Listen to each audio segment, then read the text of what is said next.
రామేశ్వరలింగాన్ని గురించి ఒక్క 4 మాటలు చెప్పే ప్రయత్నం చేస్తాను.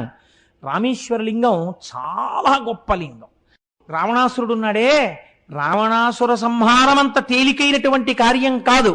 దీనికి ఎవరి అనుగ్రహం కావాలి? పరమమంగళప్రదుడైనటువంటి శంకరుడి యొక్క అనుగ్రహం కావాలి, శంభుని యొక్క అనుగ్రహం కావాలి. అన్నిటిని మించి రామచంద్రమూర్తి ఏ పరిస్థితులలో లంకాపట్టణానికి వెడుతున్నారు మీరు ఒక్కసారి ఆలోచించండి చాలా జాగ్రత్తగా. తన భార్యను ఎత్తుకుపోయిన వాడు 10 నెలల నుంచి అక్కడ ఉద్యానవనంలో పెట్టి ఉంచాడు. 10 నెలల నుంచి వాడేం మాట్లాడుతున్నాడు? నువ్వు నా పాన్పు చేరు అని మాట్లాడుతున్నాడు. ఎవరామె? అయోనిజ. ఈయన ఎవరు? పరమక్షత్రియుడు, పైగా రాజకుమారుడు, చేతియందు కోదండమున్నవాడు, ఎందరినో రక్షించినవాడు. తన భార్యయే 10 నెలల నుంచి అవమానాల పాలైంది. ఇప్పుడొక్కసారి లంకాపట్టణంలోకి వెళ్ళగానే, అసలు ఆ లంక వంక అలా చూడగానే నిజంగా రామచంద్రమూర్తిలోనే ఒక్కసారి ఆగ్రహం పెళ్ళుబుకిపోతే, ఈ నీచుడే తెచ్చిన భార్యని దాచినవాడన్న భావన కలిగిందా? ఒక్కసారి అదుపాయన కాని తప్పాడా? ఆయన వేసేటటువంటి బాణ పరంపరలకు లోకమంతా లయమైపోతుంది కదండి. ఎందుకని? ఒక్కసారి క్రోధం ఆవిర్భవించిన తర్వాత ఇంకెవరు ఆపలేరు. అందున రామచంద్రమూర్తి ఆయన పరాక్రమం ముందు నిలబడడమే ఎవరైనా. కాబట్టి మండిత విస్ఫులింగ విషమ జ్వలితానల కీలలు అబ్జ గర్భాండమనిండ రామ వసుధాదిపుడేచడి ఆ బాణ పరంపరలకి ఈ సమస్త లోకములు కాలిపోతాయిరా, జాగ్రత్త అని చెప్పారు హనుమ. అటువంటి రామచంద్రమూర్తి వెళ్ళి యుద్ధ భూమిలో నిలబడితే, ఇది జ్ఞాపకానికి వస్తే ఎంత ప్రమాదం వాటిల్లుతుంది. అందులో ఒకసారి విభీషణుడు వచ్చి ఆశ్రయించాడు, అదే లంక నుంచి వచ్చాడు. ఆశ్రయించకపోయినా ఇంకా రాముడి మీద భక్తి ఉన్న వాళ్ళు ఎవరైనా ఉండిపోయారేమో. తనే బాణప్రయోగం చేసేస్తే శిశువులు పోతారు, పెద్దలు పోతారు, స్త్రీలు పోతారు, వృద్ధులు పోతారు, సమస్తము నశించిపోతుంది. ఆ తర్వాత అయ్యయ్యో నేను క్రోధము చేత ఇంతమందిని కొట్టేశాను అని బాధపడవలసిన రోజు రామచంద్రమూర్తి జీవితంలో మిగిలితే, రామో విగ్రహవాం ధర్మ, రాముడే ధర్మం తప్పిపోతే కాపాడగలిగిన వాడెవరిహ? అప్పుడు ఇంకా లోకానికి నడువని నేర్పినటువంటి అవతారం ఎలా వస్తుంది? ఈశ్వర, లంకాపట్టణమునందు ప్రవేశించి రావణుడే 10 తలలతో నా కంటపడినా ధర్మము తప్పనంత సంయమనముతో కూడినటువంటి బుద్ధి నా యందు ప్రచోదన రూపమైన యుద్ధము జరుగుగాక. రాముడు ఎన్నడూ ధర్మం తప్పలేదు యుద్ధంలో కూడా. అంతటి మహాత్ముడని యుద్ధకాండంతా నా ధర్మాన్ని ఆవిష్కరించాలి కనుక కదండి మహానుభావుడు అన్ని కష్టాలు పడ్డాడు యుద్ధంలో. లేకపోతే రాముడా అన్ని కష్టాలు పడవలసినటువంటి వాడు? అందుకని ఇప్పుడు అటువంటి మంచి భావముల కొరకు దేన్ని అర్చన చేశాడు? శంభులింగాన్ని ఆరాధన చేశాడు. ఒక శివలింగాన్ని అక్కడ పెట్టి దాన్ని ఆరాధన చేసి లేచి దాని ముందు నాట్యం చేశాడు. అంటే రామచంద్రమూర్తికి ఎన్ని విద్యలొచ్చో అన్ని విద్యలతో శంకరుణ్ణి ప్రీతి చెందేటట్టుగా ప్రవర్తించాడు. తనకి ఏ విభూతి ఉంటే ఆ విభూతిని ఈశ్వర ప్రసాదము కొరకు వినియోగించుట. మీరు చూడండి, లోకమునందు అనేక విభూతులు ఉంటాయి. కాయిక, వాచిక, మానసిక, ధన, ఇలాగా. కాయిక, ఒకరికి బలం ఉంటుంది. బలం ఉన్నవాడు ఏం చేయాలి? కనీసంలో కనీసం ఎప్పుడో ఒక్కసారి అందరూ కలిసి ఒక దేవాలయానికి వెళ్ళి ఆ దేవాలయంలో శుభ్రంగా తుడిచేసి 4 మొక్కలేసి నీళ్లు పోసి ఒక వారం రోజులు భక్తులందరూ కలిసి ఒక సత్సంగ సభ్యులు ఒక దేవాలయాన్ని దిద్దుబాటు చేసి అందంగా తీర్చిదిద్దడానికి కాయిక సేవ చేశారనుకోండి. అప్పుడు మీ శరీరంలో ఉన్న బలం దేనికి ఉపయోగపడింది? ఈశ్వర సేవకు ఉపయోగపడింది. మానసిక, ధ్యానమునందు మంచి భావములతో ఈశ్వరుని దర్శించుట కాదు. 3వది కాయిక, వాచిక. ఈశ్వరుడు నీకు నోరిచ్చాడు, ఆ నోటితో ఈశ్వర నామములను చెప్పు. ఎందుకని నామాలు వచ్చాయి లోకంలో? ఈ నామములను చెప్పడం చేత మీరు చేసిన పాపాలు పోతుంటాయి. తెలియక ఏవో లొల్లి ప్రసంగాలు చేసేస్తుంటారు, మళ్ళీ కాసేపు నామం చెప్తే ఈ పాపం పోతుంటుంది. కాబట్టి నామము చెప్పుట. ఒకరికి ఐశ్వర్యం ఉంటుంది, వారు ఒక దేవాలయానికి ఏదో ఉపకారం చేస్తారు. ఇక్కడ కొంతమంది ఐశ్వర్యవంతులు ఈ దేవాలయ నిర్మాణం చేశారు. రెడ్డి గారు రోజు వచ్చి కూర్చుంటుంటారు కదా, ఈ ఆలయ నిర్మాణం చేసి ఇంత పెద్ద విశాలమైన ప్రాంగణాన్ని ఏర్పాటు చేసి ఇంత చక్కటి గుడిని వాళ్ళు కట్టబట్టి ఇప్పుడు ఏమవుతుంది, మనందరం రోజు వచ్చి కూర్చుని చక్కగా ఇక్కడ ఏదో పురాణం ఓ 40 రోజులో 30 రోజులో చెప్పుకోగలుగుతున్నాం. ఇప్పుడు ధన సంపత్తి దేనికి ఉపయోగపడింది? ఈశ్వరార్చనకు ఉపయోగపడింది. కాబట్టి మీకు ఏది ఉందో దాన్ని ఈశ్వరార్చన యందు వినియోగిస్తారు. ఇప్పుడు రామచంద్రమూర్తికి అనేక కళలొచ్చు, ఆయనకి నాట్యం వచ్చు. ఆయన ఏం చేశారు? నృత్యం దర్శయామి అని పరమశివుడి ముందు నాట్యం చేశారు. గీతం శ్రావయామి, శంకరుడి ముందు ఒక పాట పాడారు. ఒక్కసారి శంఖాన్ని పట్టుకుని ఊదారు. రావణాసురుడి భక్తికి రామచంద్రమూర్తి భక్తికి ఎంత తేడాయో చూడండి. ఆయన అన్నారు, స్వామిన్ శంభో మహాదేవ సర్వదా భక్తవత్సల పాహిమాం శరణాపన్నం తద్భక్తం దీనమానసం. ఈశ్వర, నేను నీ భక్తుణ్ణి, దీనుణ్ణి. ఎందుచేత? ఎప్పుడైనా లోపల నుంచి కోపం బయటికి రావచ్చు. బాహ్యమునందు అంత సైన్యాన్ని చీల్చి చెండాడే అంత పరాక్రమవంతుడైన రావణాసురుణ్ణి నేను నిగ్రహించాలి. మీరు శివుడు, మీరు మంగళప్రదుడు, మీరు నన్ను ఆశీర్వదించాలి, మీరు నాకు జయం ఇవ్వాలి. కాబట్టి శంకర, నన్ను అనుగ్రహించండి అన్నారు. అనేసరికి శంకరుడు ప్రత్యక్షమయ్యాడు. ఆయనకి ప్రత్యక్షమై ఆయన చేత పూజలు అందుకుని, ఎరిమీరగ నీవు సతతము నిలువు మహేష రామనాథలింగం, నీవు ఇక్కడనే వసించు.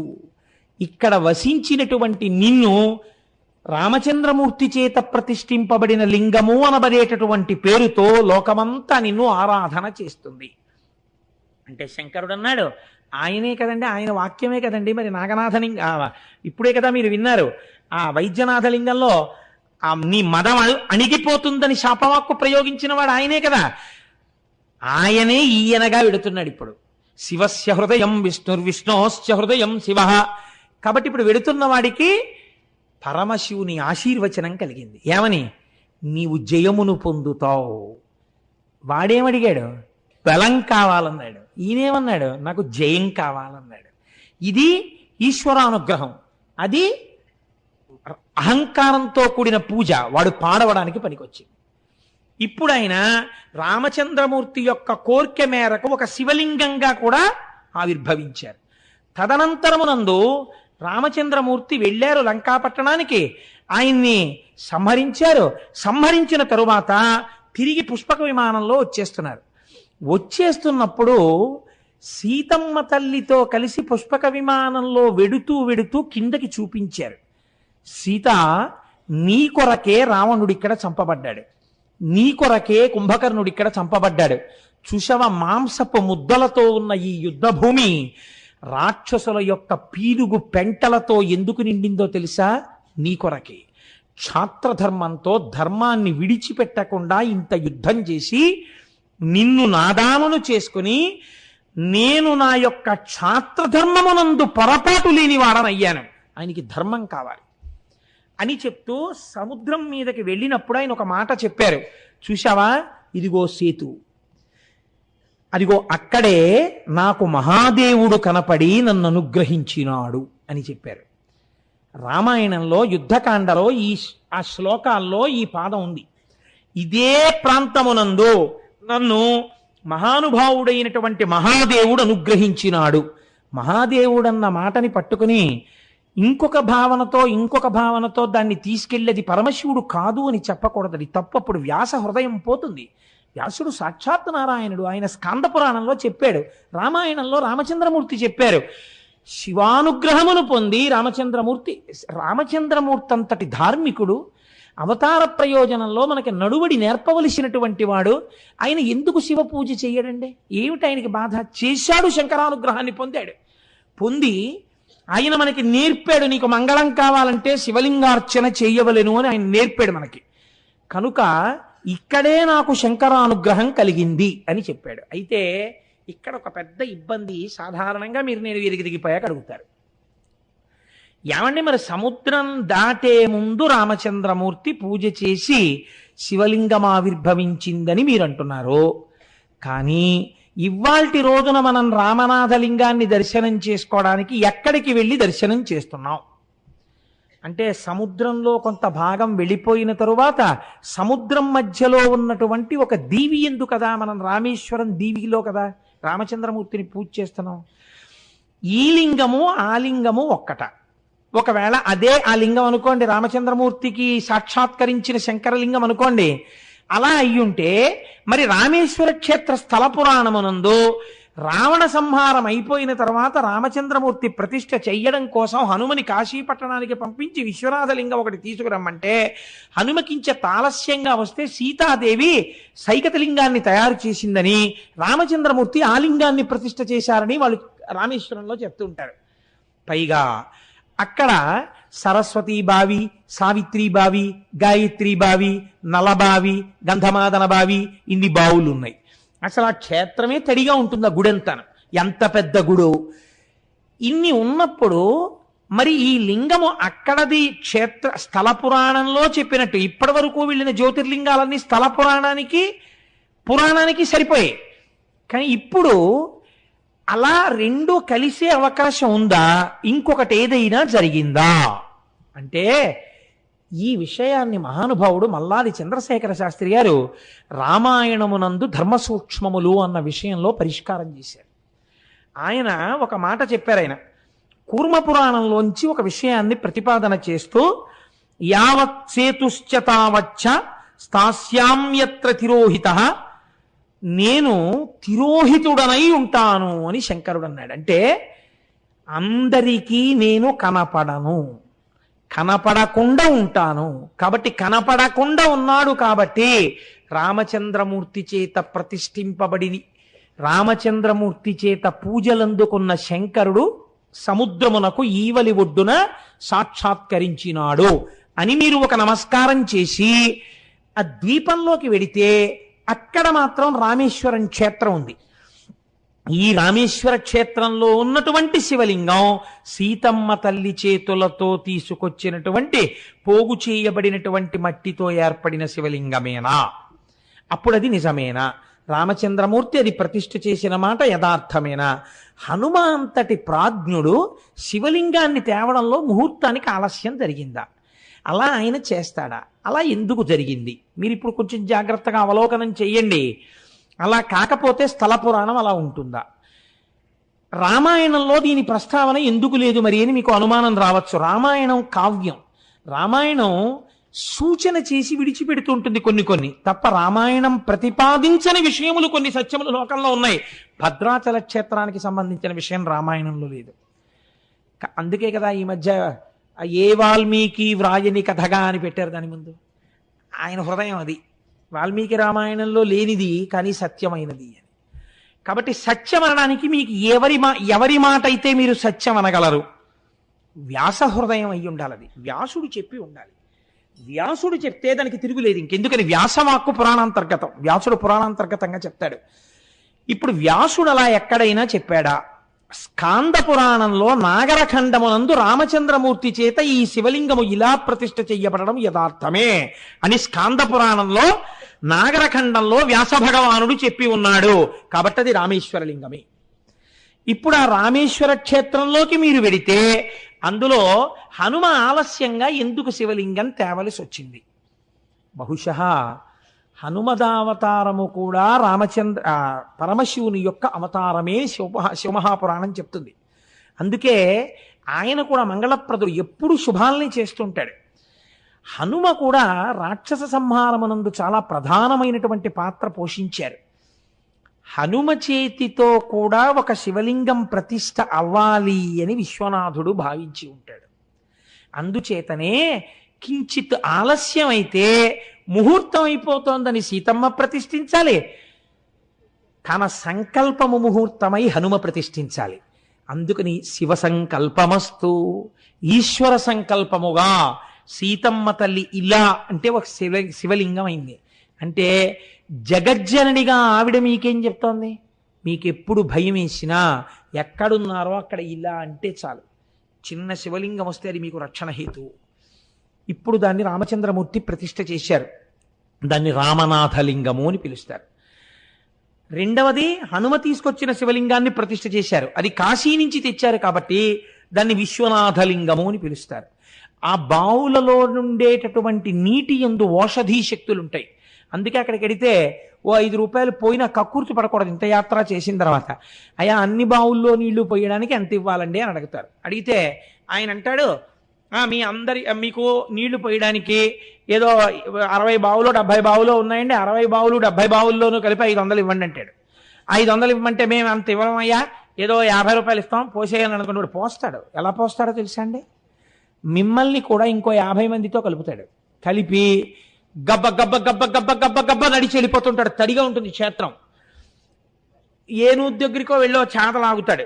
లాగి నించోండి అంటాడు. నించోమని 50 మందిని ఇట్టించి అటు కొడతాడు ఆ నీటి దారతో. అది మీ కళ్ళల్లో తగలచ్చు, ముక్కులో తగలచ్చు, గుండెల మీద తగలచ్చు. ప్రతి బావి దగ్గర భయమే. ముందున్న వాడికి మరీ గట్టిగా తగులుతుంది, మధ్యలో ఉన్నవాడికి పడవేమోనమేక. కాబట్టి ఆయన కొట్టి నీళ్లు పడతాయి. అందుకని అక్కడ దాకా వెళ్ళాక కక్కుర్తి పడకుండా, అయ్యా చాలా దూరం నుంచి వచ్చాం, ఆ నీళ్లు పోసుకోవాలని వచ్చాం, 500 ఇవ్వలేను కానీ పరమ ప్రీతితో నువ్వు ఇంతమందికి చేయిస్తున్నావు సేవ, నువ్వు ఇలా వృద్ధిలోకి రావాలి నాయనా అనేదో 4 మంచి మాటలు చెప్పి ఒక్క 300 పుచ్చుకుని నన్ను కృతార్థుణ్ణి చేయి, నా జీవితాంతం నిన్ను జ్ఞాపకం పెట్టుకుంటానయా అన్నారు అనుకోండి. నేను అలా చెప్పుకున్నవాడిని, స్వానుభవం చెప్పు చవటలా అందుకు చెప్తున్నా. అలా చెప్తే ఆయన అన్నాడు, ఏమీ బెంగలేదు, నా వెనకాల వచ్చేయండి అన్నాడు. వచ్చి ఒక బకెట్టుడు నీళ్లు తోడగానే నా నెత్తిమించి అభిషేకం చేసేవాడు. మిగిలిన వాళ్ళకి బకెట్ వేసుకొట్టేవాడు. వాళ్ళందరికీ చిన్న కోపం వచ్చింది కూడా, ఈయనకే పోస్తుంటాడు తక్కువ డబ్బులు ఇచ్చినానని. కేవలం మాటల చేత దేవతలు మన్నన చేసి వరంబులిత్తురుని చెప్పుకున్న ఉపన్యాసాలకు పనికొచ్చేప్పుడు. కాబట్టి రామచంద్రమూర్తి వీడు భవిష్యత్తులో రామాయణం చెప్పుకుంటాడు. పాపం నా కింకరుడు నేనంటే ఇష్టం ఉన్నవాడు అనుకున్నాడు, శివమహాపురాణంలోంచి కూడా 4 మాటలు చెప్పుకుంటాడని శివరూపంలో ఉన్న రాముడు, రాముడి రూపంలో ఉన్న శివుడు అనుగ్రహించారో. ఇద్దరి కథ చెప్పుకుంటాడు, నీళ్లు పోయకపోతే ఎలా అని. ఇద్దరి రూపంలో ఒక్కడు అనుగ్రహించాడో అలా నీళ్లు పోయించి నన్ను ధన్యుణ్ణి చేశాడు. కనుక అలా పోసుకున్న తడి బట్టలతో బావులన్నీ తిరుగుతుండాలి. అదో చిత్రమైన క్షేత్రం. అక్కడ సముద్ర స్నానం చేస్తాం. అద్భుతమైనటువంటి మూర్తులు ఉంటాయి. శంకర భగవత్పాదాచార్య స్వామి వారు అలా దూరంగా చూస్తూ భవసాగరం నుంచి బయటికెత్తడానికే నేను జగద్గురువుగా వచ్చానన్నట్టుగా 4 శిష్యులతో పైన కూర్చుని ఉంటారు. 12 జ్యోతిర్లింగాలు ఉంటాయి, ఆ పైన ఉంటారు. ఎప్పుడైనా రామేశ్వర దర్శనం అత్యద్భుతమైనటువంటి దర్శనం. కనుక అక్కడ రైల్వే స్టేషన్లో గొప్పతనం ఏమిటో తెలుసా అండి? మీరు రైల్వే స్టేషన్లో కొంచెం జాగ్రత్తగా విచారణ చేస్తే మీకు చూపిస్తారు. రైల్వే స్టేషన్ని కొత్త ప్లాట్ఫామ్ కట్టడం కోసమని తవ్వితే ఈ స్టేజ్ ఎంత ఉంటుందో అంత పెద్ద దక్షిణామూర్తి దొరికారు అక్కడ. ఆ దక్షిణామూర్తిని ఎక్కడా పెట్టకుండా ఇండియన్ రైల్వేస్ వాళ్ళు మాకు దొరికాడు స్వామి అని అక్కడే ఉన్న పెద్ద రావి చెట్టు కింద పెట్టారు. అక్కడే ఉంటాడు. మీరు రైల్వే స్టేషన్లోనే దర్శనం చేసుకోవచ్చు దక్షిణామూర్తిని. అంత గొప్ప క్షేత్రం రామేశ్వరం. అటువంటి స్థితిలో పెద్దలు అన్నారు, అక్కడే శంకరాచార్యులు వారు తీసుకొచ్చినటువంటి శివలింగాల్లో ఒక శివలింగం ఉందండి. అది సూర్యోదయం కాకుండా దర్శనం చేయాలి. స్ఫటికలింగం. ఇంత శివలింగం ఉంటుంది స్ఫటికలింగం. తెల్లవారుజామున 4 గంటలకి మీరు దర్శనం చేసుకుని 10 రూపాయలు 5 రూపాయలు టికెట్ తీసుకుంటారు. లోపలికి వెడితే స్ఫటికలింగ దర్శనానికి కూర్చోపెడతారు. చాలా చిత్రంగా ఉంటుంది, మీరు చూసి తీరాలి. శ్రీకాళహస్తిలో ఉంది స్ఫటికలింగం, కానీ అక్కడ ఇలాంటి విన్యాసాలు ఉండవు. వెనకాల లైట్ వెలుగుతుంటుంది. మనం వాళ్ళకి అన్ని తేలిగ్గా తీసుకుంటారు కదా, వాళ్ళు కొంచెం జాగ్రత్తగా ఉంటారు తమిళనాట. అందుకని వాళ్ళ ఆ స్ఫటికలింగాన్ని తెల్లవారకట్ట తీసుకొచ్చి వేదిక మీద పెడతారు. పెట్టి మీరు బాగా గుర్తుపట్టడం కోసమని ఓం నిధనపతయే నమః అంటారు. పువ్వేరు ఓ ఎర్ర పువ్వు తీసుకొచ్చి దాని ముందు పెడతారు. మొత్తం శివలింగం ఎరుపైపోతుంది. అప్పుడు ఆ పువ్వు తీసేస్తారు. తీసేసి మీకు చూపిస్తారు, చూడమని. ఇలాగా తెల్లటి లింగం కనపడుతుంది. అప్పుడు పువ్వు వేస్తారు. పువ్వు కొంచెం పక్కకి తీసేస్తారు. ఓం నిధనపతాంతికాయ నమః అంటారు. ఓ పసుపచ్చటి పువ్వు అలా పెడతారు. శివలింగం అంతా పసుపు అయిపోతుంది. దాన్ని పక్కకి తీసి మళ్ళీ స్ఫటికలింగ దర్శనం చేయిస్తారు. మళ్ళీ పువ్వు వేస్తారు. అది స్ఫటికలింగ దర్శనం చేయవలసిన విధానం. అంటే నిర్గుణుడైనటువంటి పరబ్రహ్మము శుద్ధ సత్వంతో ఉంటాడు. ఆయన యందు గుణములు లోకము అలా ప్రకాశిస్తూ ఉంటుంది, ఆరోపింపబడి ఉంటుంది అని ఆ పువ్వు చూస్తే ఆ రంగులో కనబడతాడు. ఆయన అది ఆ రంగా కాదు, ఆయన శుద్ధ స్ఫటికం. ఆయన యందు ప్రకాశించింది, ప్రతిఫలించింది అని అలా మనకు ఆ స్ఫటికలింగ దర్శనం చేయిస్తారు. పెద్ద స్ఫటికలింగం ఉంటుంది. రామేశ్వరం వెళ్ళిన వాళ్ళు ఇందులో చాలా మంది ఉంటారు, చూసొచ్చి ఉంటారు అనుకోండి. ఏదో నేనే చూసినట్టు చెప్తున్నాం. కాబట్టి ఇక్కడ ఒక మాట పెద్దలు చెప్తారు, ఈ రామేశ్వర లింగము చేరి నరుడెవ్వడేని శ్రీ గంగాంబోదారలను అభిషేకించిన చేరును శ్రీకైలాస శైల శిఖర పదంబున్.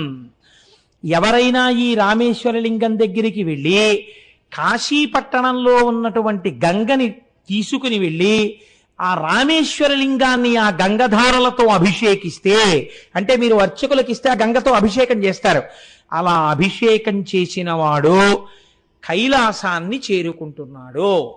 సాధారణంగా దీన్ని ఏమిటంటే మామూలుగా చెప్తారు, అంటే కాశీ నుంచి గంగ తీసుకొచ్చి ఇక్కడ శివలింగం మీద పొయ్యడం అన్నది. చంద్రశేఖర పరమాచార్య స్వామి దీన్ని అత్యద్భుతమైన సమన్వయం చేశారు. అసలు ఈ గంగాభిషేకం చెయ్యడం అంటే ఏమిటో తెలుసా? గంగ అనగా జ్ఞానము. జ్ఞానము చేత శివలింగమును అభిషిక్తుణ్ణి చెయ్యడం అంటే ఏమిటో నీకు తెలుసా? రామనాథలింగమునందు కాశీ గంగ పొయ్యడం అంటే, ఈయన పేరేమి ఇప్పుడు? రామేశ్వరుడు. ఆయన ఒక చిన్న ఐతిహ్యం చెప్తుండేవారు. దేవతలందరూ ఒకసారి రామేశ్వరం వచ్చారట. వచ్చి రామేశ్వర లింగ దర్శనం చేశారట. చేసిన తర్వాత అందులో ఎవరో రకరకాల వాళ్ళు ఉంటారు కదా, వెళ్ళిపోతుంటే అందులో కొంతమంది అన్నారట, ఏమయ్యా ఈయన రామేశ్వరుడు అని పేరుంది కదా, రామేశ్వరుడు అని పేరుంటే ఈయన ఏ సమాసం అవుతాడు అని వ్యాకరణం తీశారు. తీస్తే కొంతమంది అన్నారు, రాముని యొక్క ఈశ్వరుడు, అందుకే కదా రాముడు వచ్చి ప్రతిష్ఠ చేశాడు, అందుకే కదా ఈశ్వరుడు కృప చేసి నీకు మంగళం అవుతుందని అన్నాడు. కాబట్టి రాముని యొక్క ఈశ్వరుడు, రాముడు శివుణ్ణి పూజిస్తూ ఉంటాడు, రాముని యొక్క ఈశ్వరుడు షష్ఠీ తత్పురుష సమాసం అన్నారు. కొంతమందికి ఇది నచ్చలా. అదేమిటది, రామచంద్రమూర్తి శివుణ్ణి పూజ చేయడం ఏమిటి, రాముడంతటి వాడు రాముడు. అధ్యాత్మ రామాయణంలో చెప్పినట్టు శివుడు రామనామం చేసి తలుచుకుంటూ ఉంటాడు, కానీ ఇటు రాముడు శివుణ్ణి తలుచుకోవడం ఏంటి, ఆ అవసరం మా స్వామికి లేదన్నారు. అని తప్పు మీరు చెప్పింది ఆ సమాసం కాదు. రాముడే ఈశ్వరుడిగా కలిగిన వాడు, కలది కలిగిన వాడు ఉంది కాబట్టి బహువ్రీహి సమాసం. రాముడు ఈశ్వరుడిగా కలిగిన వాడు అంటే శివుడు రాముడిని పూజ చేస్తాడు, కాబట్టి రాముడు ఈశ్వరుడిగా కలిగిన వాడు శివుడు, కాబట్టి రాముడు గొప్పవాడు, ఈశ్వరుడు శివుడు గొప్పవాడు కాదు. రాముడిని ఆయన పూజ చేస్తున్నాడా, ఇది బహువ్రీహి సమాసం అన్నారు. కాదు షష్ఠీ తత్పురుషం అని కొంతమంది అన్నారు, కాదు బహువ్రీహి అని కొంతమంది అన్నారు. ఇది సమాసం గొడవ కాదు, ఏ గొడవ మీకు అర్థమైపోయి ఉంటుంది. రాముడు శివుణ్ణి పూజ చేస్తున్నాడా, శివుడు రాముడిని పూజ చేస్తున్నాడా అంటే ఇంకా అనేకత్వమే కనపడుతోంది, ఏకత్వము కనపడలేదు. ఇప్పుడు ఈ స్థితిలో వాళ్ళన్నారు, ఈ గొడవంతా మనకెందుకో, కైలాసానికి వెళ్ళి ప్రతిష్ఠ చేయబడ్డవాడు కాబట్టి శంకరుడిని అడుగుదాం అన్నారు. అని శంకరుడి దగ్గరికి వెళ్ళారు. శంభో మహాదేవ, అసలు నీ యొక్క స్వరూపమేమి, రామేశ్వరము అన్నది ఏ సమాసము? ఇలా అడిగితే బాగుండదు కదా, హోం అంటాడేమో అని ఏ సమాసం అని అడిగారు. అడిగితే ఆయన అన్నారు, మీకు ఎందుకు రావాలి అనుమానం, బహువ్రీహి, రాముని ఈశ్వరుడిగా కలిగిన వాడు, నాకు రాముడు ఈశ్వరుడయా, అందుకని ఇది బహువ్రీహి సమాసం అన్నారు. అంటే కొంచెం రాముని యొక్క ఈశ్వరుడు అని చెప్పిన వాళ్ళు బాధపడ్డారు. బయటికి వచ్చి అన్నారు, లేదు లేదు, ఈ స్వామి అంతా అలాగేను, ఎప్పుడు నాదే ఉందంటాడు, పునుకులహారం వేసుకుంటాడు, అలా తిరుగుతూ ఉంటాడు, ఆయన అలా చెప్పాడని మీరు నిజం అనుకోకండి, కావాలంటే ఇది విష్ణుమూర్తిని అడుగుదాం పదండి అన్నారు. అందరూ కలిసి వైకుంఠానికి వెళ్ళారు. ఆయన చక్కగా శేషశయనం మీద పడుకుని ఉన్నాడు. ఆయన దగ్గరికి వెళ్ళి అడిగారు, ఏమయ్యా అసలు నిజం చెప్పు, ఇది ఏ సమాసం అన్నారు. ఆయన అన్నారు, మీకు ఎందుకు వచ్చింది అనుమానం, షష్ఠీ తత్పురుష, రాముని యొక్క ఈశ్వరుడు, నా చేత పూజింపబడిన శివుడు, నాకు ఆయన ఆరాధింపబడవలసిన వాడు, అందుకని నేను ఆరాధించాను కాబట్టి నా యొక్క ఈశ్వరుడు, షష్ఠీ తత్పురుష సమాసం అన్నారు. ఏమిటో ఈయన సత్వగుణ సంపన్నుడు, అలాగే చెప్తాడు, ఈయనకి అహంకారం లేదు, పరమ వినయం, మరి ఆయన అలాగే చెప్తున్నాడు, ఈయన ఇలాగే చెప్తున్నాడు, అసలు నిజమేది? పెద్ద తలకాయ ఒకటి ఉంది, 4 తలకాయలైన, ఆయన వెళ్ళి అడుగుదాం, ఆయన చెప్పేస్తాడు, 4 ముఖాలతో వేదం చెప్తుంటాడు కదా అని ఆయన దగ్గరికి వెళ్ళారు. ఇది షష్ఠీ తత్పురుషమా బహువ్రీహియా, ఏది నిజమని అడిగారు. ఆయన అన్నాడు, ఓరి మీ అసాధ్యం కోలా, కాశీ వెళ్ళి గంగ పట్టుకుని రామేశ్వరం వెళ్ళి శివలింగం మీద పోసినా మీకు తత్వం అర్థం కాలేదురా, రాముడు శివుడైనాడు, శివుడు రాముడైనాడు, అది షష్ఠీ తత్పురుషం కాదు, బహువ్రీహి కాదు, అది కర్మధారయ సమాసం. రాముడే శివుడైనాడు, శివుడే రాముడైనాడు, ఆయన హృదయం ఈయనకి తెలుసు, ఈయన హృదయం ఆయనకి తెలుసు. లోకానికి మర్యాద నేర్పడానికి ఈయన శివ పూజ చేస్తాడు, ఆయన విష్ణువుని పూజిస్తాడు. కాబట్టి వాళ్ళిద్దరూ ఒకరికొకరు పూజ చేసుకున్నట్టుంటారు. రెండు రూపాలతో ఉన్నవాడు ఒక్కడేరా, ఇదే జ్ఞానగంగాభిషేకం అంటే. ఇది చేసిన వాడెవడో వాడికి రామేశ్వరం ఒక్కసారిడితే కాశీ గంగతో అభిషేకం చేయడం వల్ల ఉన్నది ఒక్కటే పదార్థమన్న ఎరుక లోపల బాగా నిలబడాలి.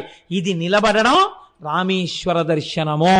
అది చేసినవాడు సముద్రమును దాటుతున్నాడు, సంసార సముద్రాన్ని దాటి ఈశ్వరుణ్ణి పొందేస్తున్నాడు. ఏ ఒక్కడున్నాడో ఆ ఒక్కడి కన్నా వీడు రెండోవాడు ఉండకూడదు, కాబట్టి వీడు కూడా ఒకటిలోకి వెళ్ళిపోతున్నాడు. కాబట్టి అటువంటి స్థితిని పొందడానికి పరమయోగ్యమైనటువంటి క్షేత్రము రామేశ్వర క్షేత్రము. మీరు తప్పకుండా వెళ్ళవలసిన క్షేత్రం అండి. వెళ్ళని వాళ్ళు ఎవరైనా ఉంటే నేను మీకు ఒక్క విషయం చెప్తాను, బాగా గుర్తెట్టుకోండి. రామేశ్వరం ఇంకా రాలేదంటే పడుకోకండి రైల్లో. తెల్లవారుజామున 4:30 అయ్యేటప్పటికీ లేచి కూర్చోండి.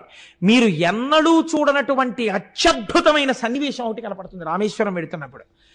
మీకు దూరంగా సముద్రం కనపడుతుంది. సముద్రం కనపడుతున్నప్పుడు బీచ్లో ట్రైన్ వెళ్ళదుగా ఎప్పుడు.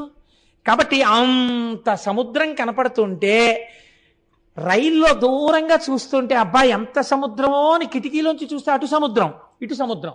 ఈ రైలు ఏం చేస్తుందో తెలుసా అండి, ఒక్క 20 నిమిషాలకి సముద్రపు టొడ్డుకే వెళ్ళిపోతుంది. అయ్య బాబాయ్ బీచ్లో రైలు ఎడుతోందని మీరు ఆ ఉద్విగ్నతతో చూస్తుంటారు. రైలు దేని మీద ఎడుతోందో అని మీకు కనపడదుగా, పట్టాలు కనపడవు. అది సముద్రం మీద ఉన్న బ్రిడ్జ్ ఎక్కేస్తుంది. మీరు సముద్రంలోకి రైలు వెళ్ళిపోతున్నట్టు ఉంటుంది. ఎందుకని కిందది కనపడదు, కింద ఉన్న బ్రిడ్జి కనపడదు కదా. మీరు కిటికీలోంచి చూస్తుంటే బీచ్ నుంచి సముద్రంలోకి రైలు వెళ్ళిపోతున్నట్టు ఉంటుంది. అది విమానం అయితే పర్వాలేదు, పైనుంచి వెళ్తుంటే కింద సముద్రం ఉందనుకుంటారు. రైలుకి వచ్చిన గొడవ ఏమిటో తెలుసా అండి, అలా బ్రిడ్జి ఎక్కేస్తుంటే కొద్ది కింద అంత సముద్రం నుంచి వెళ్ళిపోతుంటే ఆనాడు స్వామి హనుమ వెడుతుంటే చూసిన సముద్రాన్ని నేను చూస్తున్నాను. అయ్య బాబోయ్ ఈ సముద్రం మీదే కదా పుష్పక విమానం వెళ్ళింది, ఇదే కదా రాముడు వానరులతో వెళ్ళాడు అని మీరు తలుచుకుని అలా చూస్తుంటే చిన్ని చిన్ని స్టేషన్ల మించి ఎక్కడ చూసినా పుచ్చపాదులే, పెద్ద పెద్ద పుచ్చకాయలు, చిన్ని చిన్ని స్టేషన్లు దాటి వెళ్ళిపోయి ఆఖరికి రామేశ్వరం అన్న చోట రైలు ఆగుతుంది. నిజంగానండి మీరు అనుభవించవలసిన సన్నివేశం. రామేశ్వరం వెడుతున్నప్పుడే మీకు తెలియకుండా మీరు భవసాగరాన్ని దాటుతారేమో అనిపిస్తుంది నాకు. అంత గొప్ప అనుభూతి. వెళ్ళని వాళ్ళు ఉంటే ఒక్కసారి కాశీ వెళ్ళి గంగ పట్టుకుని రామేశ్వరం వెళ్ళే ప్రయత్నం చెయ్యండి. ఈశ్వరుడికి చెప్పండి, ఈశ్వరా నన్ను తీసుకెళ్ళని అడగండి. నిజాయితీతో ఈశ్వరుణ్ణి అడిగితే ఈశ్వరుడు తీసుకెడతాడు. కానీ ఒకచో నేను చదివాను, దాని ప్రామాణికత ఎంత అన్నది పక్కనుంచండి. కాశీ వెడతానని సంకల్పం చేసి వెళ్ళలేకపోతే ఆర్తి పొందితే కాశీ వెళ్ళిన పుణ్యం ఇస్తారట. రామేశ్వరం వెడతానని సంకల్పం చేసి వెళ్ళకపోతే మహాపాపాన్ని ఖాతాలో వేస్తారు. కాబట్టి రామేశ్వరం వెడదామనుకుంటున్నానండి అనకూడదు. ఈశ్వరుడు నన్ను రామేశ్వరం తీసుకెళ్లాలని ప్రార్థిస్తున్నానండి అనాలి. ఆయన మీద పెట్టేయాలి. పెట్టేస్తే ఇప్పుడు ఆయన తీసుకెడతాడు, మీకు గొడవ ఉండదు. కాబట్టి కాశీ విషయంలో అలా అనండి, రామేశ్వరం విషయంలో ఇలా అనండి. ఎందుకైనా మంచిదని స్థానిక భద్రతా సూచనగా 3వ నెంబర్ ప్రమాద పతాకాన్ని ఎగరేశాం.